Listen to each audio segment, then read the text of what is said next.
Our top focus this hour in yet another terror incident in the Kashmir Valley. 2 civilians were shot dead and 1 injured by terrorists in Kulgam. The incident comes just a day after 2 civilians were killed in Srinagar and Pulwama, raising fears of terror resurgence in the valley. All the victims belong to the Indian state of Bihar. The latest attack marks a series of targeted killings of civilians, especially those who came to the state from other regions. Mostly targeted poor vendors who came to the state to make a living. In the last 2 weeks, 11 civilians have been killed in different attacks. Earlier, a school principal and teacher were killed in Srinagar Zeedgah area. Other victims also include a 68-year-old local businessman and a pharmacist.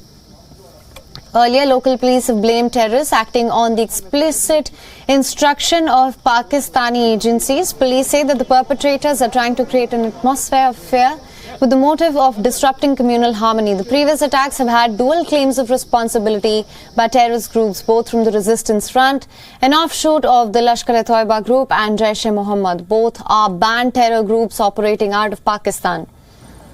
Now, the resurgence in terror is now linked to the fall of Afghanistan. The Taliban's takeover has emboldened terrorist groups in Pakistan months after the fall of Kabul. They are now turning their attention to Kashmir. Reports also suggest that Kashmir recorded the highest influx of terrorists in 2 years. Many of the members are from Jaish-e-Mohammed and Lashkar-e-Toiba, and the current situation is similar to the one in 1989. That is, after the Soviet Union was defeated in Afghanistan, Pakistan started sending battle-hardened terrorists into Kashmir. It used the chaos of Afghanistan to create a security nightmare. 2 decades later, history seems to be repeating itself. A massive search operation by the Indian security forces, the operation involving hundreds of security personnel, is on the twin border districts of Poonch and Rajouri. 7 Indian Army soldiers have been killed in the ongoing encounter, which entered its 8th day on Monday. And Beyond Srinagar correspondent has sent us this report. Let's listen in. 11 civilians have been killed by militants in the last 2 weeks in Kashmir Valley, after which security has been put on high alert across the Union territory of Jammu and Kashmir. You can see in your visuals that barricading and there's barricades everywhere in Srinagar city, especially on the roads that are leading to different districts from the Srinagar city. We are also seeing that vehicles are being stopped by security forces. Identities are checked as well as their vehicles are being checked.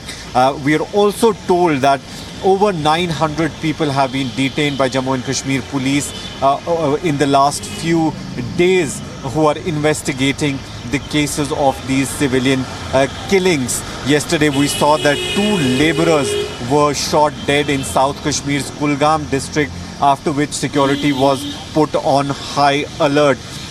In the last 2 weeks, we've also seen the rise in number of encounters in Kashmir Valley, especially the cordon and search operations have been increased, which led to many operations in which over a dozen militants were killed by security forces. Security forces also claiming that 5 of the militants killed in these encounters were responsible for the first 5 civilian killings that took place in Kashmir Valley. But there is a fear psychosis in these laborers and vendors, and some of them are returning to their home states.